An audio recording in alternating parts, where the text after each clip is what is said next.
What just happened to all of you? It's about to get worse. Joanna, we know you've spoken with the baptizer. John, something's happening. John, there's a plot. They're going to kill you.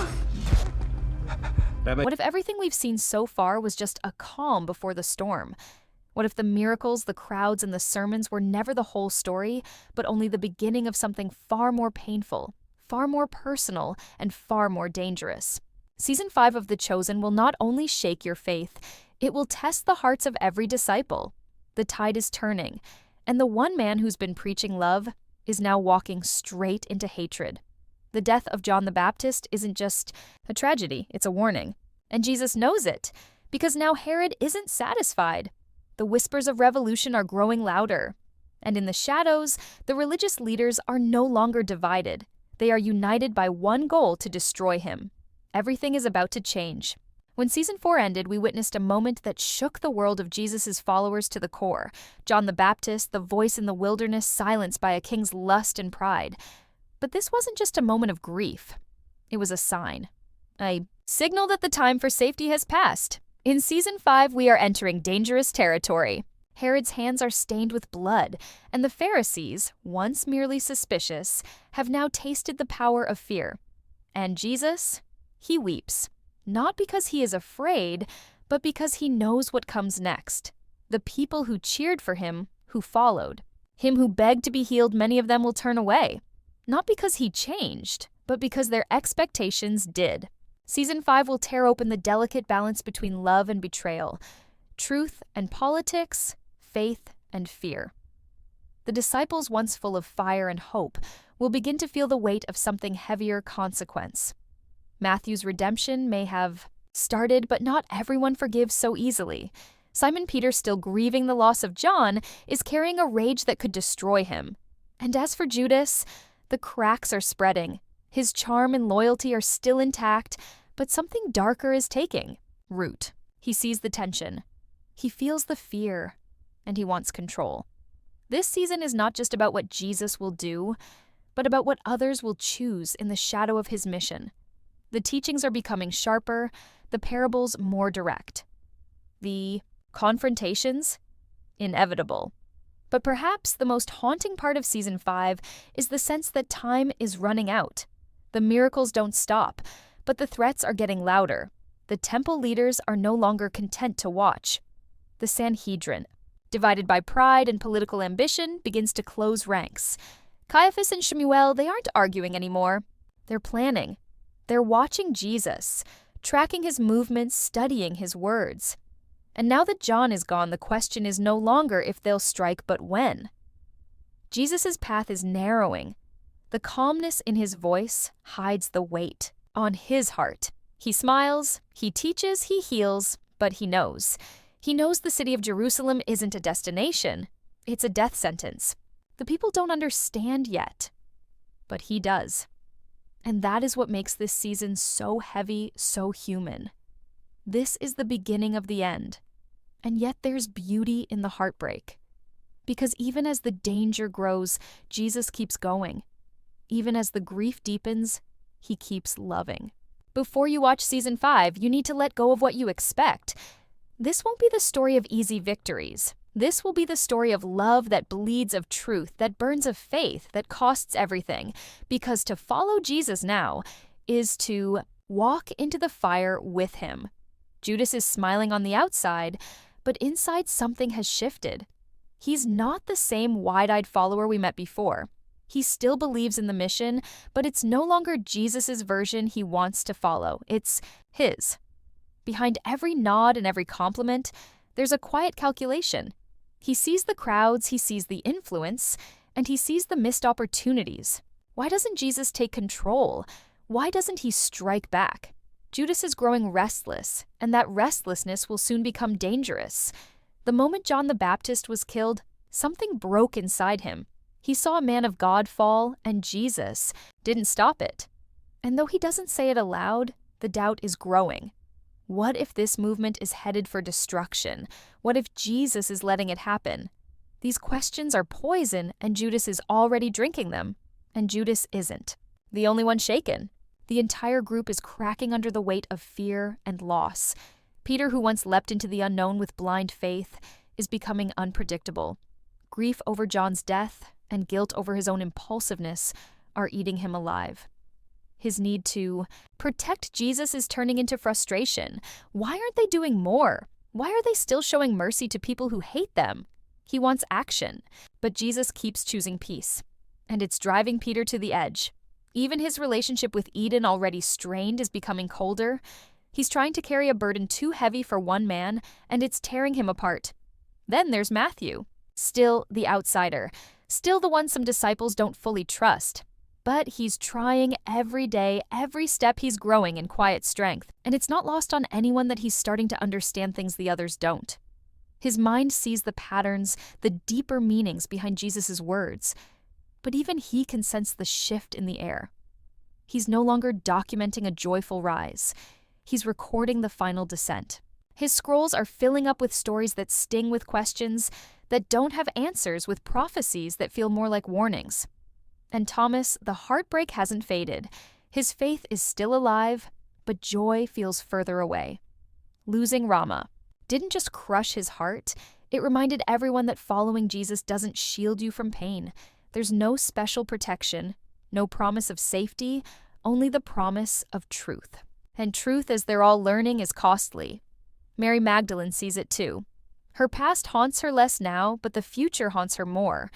She's watching the pieces fall into place, and her spirit senses what no one wants to admit, that this road ends in blood and still she follows.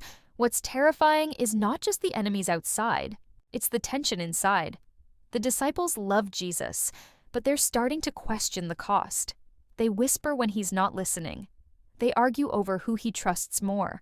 They wonder if he even has a plan. And while Jesus keeps teaching healing, forgiving, he can feel it, the weight of every soul around him. He knows which hearts are beginning to harden. He knows who will betray, who will deny, who will run. But he keeps going. Season 5 won't just show miracles, it will show division. And the most painful thing is that it won't come from the Pharisees first. It will come from within, from those who swore they'd never leave him. Before you watch this season, prepare your heart.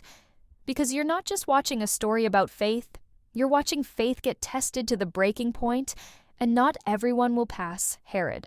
Is unraveling. The death of John the Baptist was only the beginning of his spiral into paranoia and cruelty. At first, it seemed like Herod was merely protecting his crown, but now something darker is taking hold. John's final words still echo in Herod's mind, words that cut deeper than any sword. You cannot silence the truth. And though John is gone, Herod's nightmares have only just begun. He hears whispers in the halls of his palace. He sees shadows, moving where there are none. And worst of all, he's starting to hear another name over and over: Jesus. The people say he's performing miracles, feeding thousands, healing lepers, even raising the dead. And Herod is terrified, because this is not just another preacher. This is not just another prophet. This is the man John warned him about. And now Herod is convinced. John has returned in another form, and this time he's coming for the king.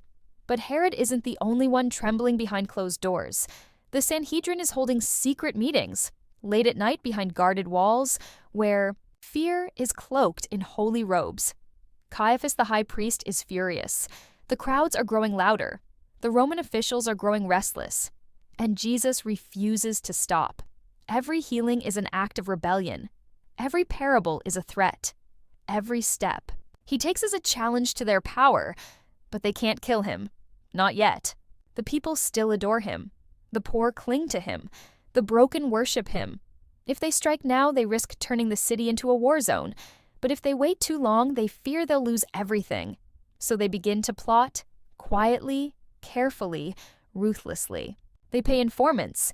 They question witnesses. And slowly they begin to watch the disciples. Not just Jesus, but the men around him. Looking for cracks. Looking for someone who might break. Meanwhile, Jesus walks toward Jerusalem, not to take a throne, but to carry a cross. He knows what's coming. Every miracle he performs, every town he visits, it's all part of the path leading to his death. And still he chooses to walk it. He's no longer avoiding confrontation. In fact, he's heading straight into it, and the disciples don't understand. Why go back to Jerusalem? Why risk everything? But Jesus sees what they can't. The end isn't something to run from, it's something to fulfill. Every prophecy is coming alive. The Messiah is not here to conquer Rome, he's here to defeat something far darker, sin, death, despair. And to do that, he must be rejected. He must suffer. He must die. But no one around him is ready for that truth. They still dream of revolution, of swords and battles. They want victory without sacrifice. And as they journey closer to Jerusalem, the pressure begins to crush them. Rumors spread like wildfire. Some towns welcome them with joy, others with stones. Roman soldiers start following their movements. Pharisees begin shadowing their steps. Danger is closing in from every direction. And still, Jesus keeps preaching. He keeps healing. He keeps loving people who want him dead. Because he knows every soul matters, even the ones holding the nails. Season 5 will take us into the lion's den, into the heart of darkness where truth is hunted and betrayal is whispered behind every door. But it's also the place where light begins to shine the brightest. The tension between Herod's madness and the Sanhedrin's fear creates a storm. And in the middle of that storm, Jesus stands calm, fearless, and unstoppable. This is not the rise of a political king. This is the rise of a suffering servant, and the world is not ready. Everything changes with Lazarus. Up until now, Jesus has healed. The sick calmed storms, fed thousands, and cast out demons. But this is something different. Lazarus was dead for 4 days. His body was sealed in a tomb. His sisters Mary and Martha were grieving. And everyone believed it was over. Even some of the disciples wondered if Jesus had waited too long. But what they didn't realize was this: Jesus didn't come to comfort the dying. He came to defeat death itself. And when he stood before that tomb and shouted, "Lazarus, come forth," the world shifted. A man who had been dead walked out alive. And the crowd didn't just gasp, they trembled. Because this was no longer about healing. This was no longer about teachings or parables. This was power no one could explain. Power that terrified the religious leaders. Power that Herod couldn't silence. And from that moment on, the path to the cross was sealed. Word of Lazarus's resurrection spread like wildfire. In the streets of Bethany, children ran shouting his name. In the temples, priests whispered with wide eyes and clenched fists. The Sanhedrin didn't just see a miracle, they saw a threat. If Jesus could raise the dead, what else was he capable of?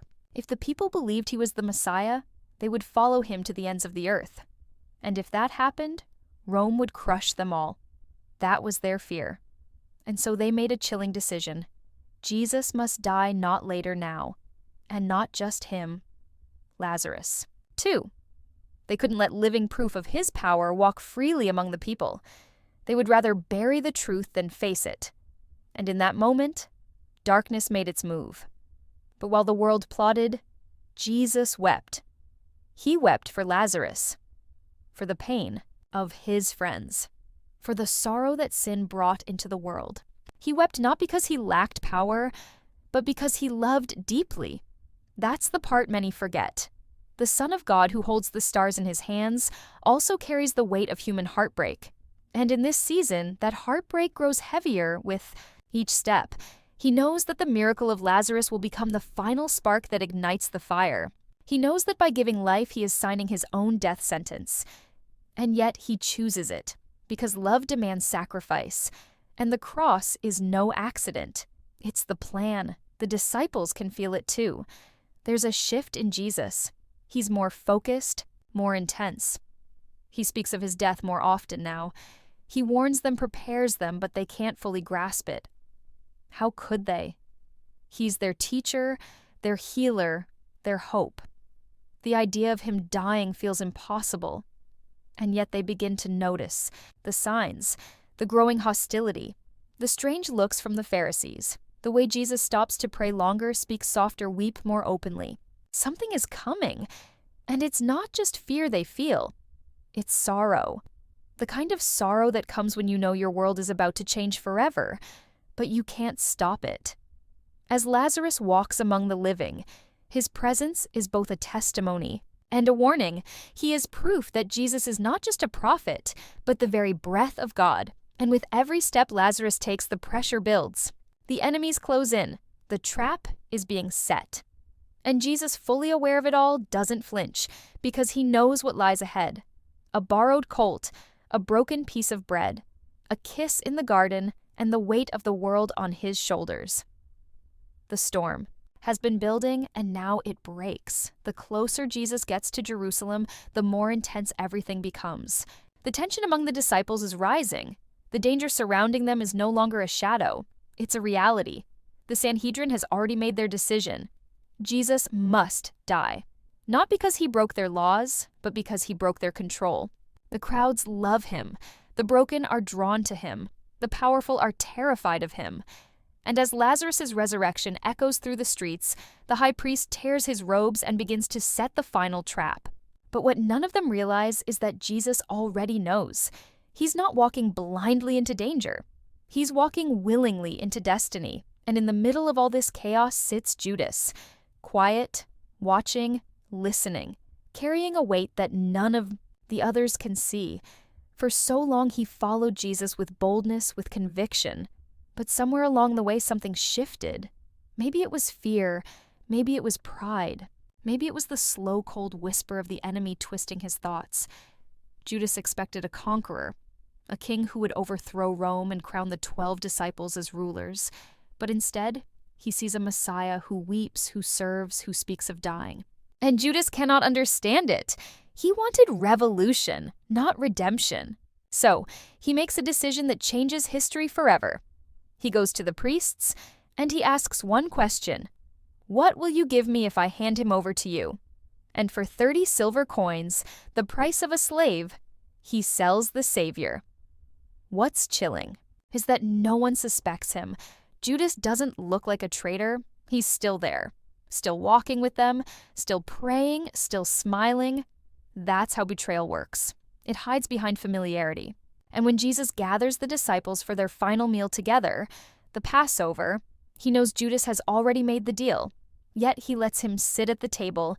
He breaks the bread, pours the wine, and then says the words that shake the room one. Of you will betray me? The disciples are stunned. They look around confused, whispering, is it me? Is it him? But Judas says nothing. And Jesus, looking straight at him, hands him the bread and says, what you are about to do, do quickly.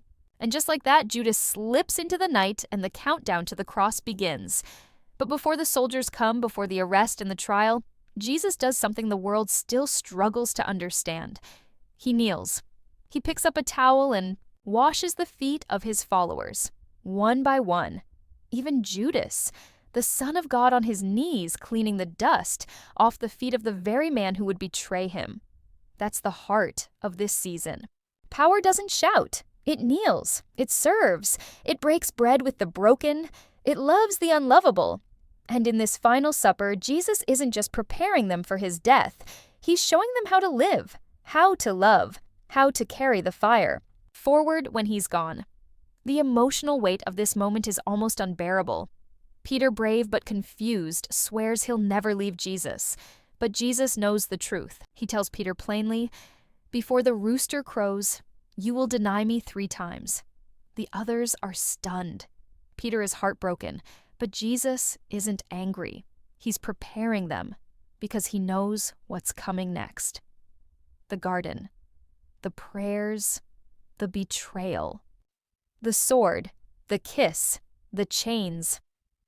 In the quiet of Gethsemane, Jesus falls to the ground and weeps. He knows the cup he must drink, the pain, the shame, the cross. He cries out to the Father, if it is possible, let this cup pass from me, yet not my will, but yours be done. This is the moment where heaven holds its breath. The Son of God face down in the dirt, trembling, sweating drops of blood. But he doesn't turn back. He rises. He walks toward the guards. And when Judas arrives not with love, but with a kiss of betrayal, Jesus steps forward and says the words that echo through eternity, I am he. This is not the end of Jesus. This is the beginning of redemption. Season 5 of The Chosen will not leave you comfortable. It will break you. It will show you the cost of love. the pain of betrayal, the silence of friends who run away when things fall apart. It will show a Messiah who doesn't escape suffering, but walks right into it so that we don't have to. Face it alone.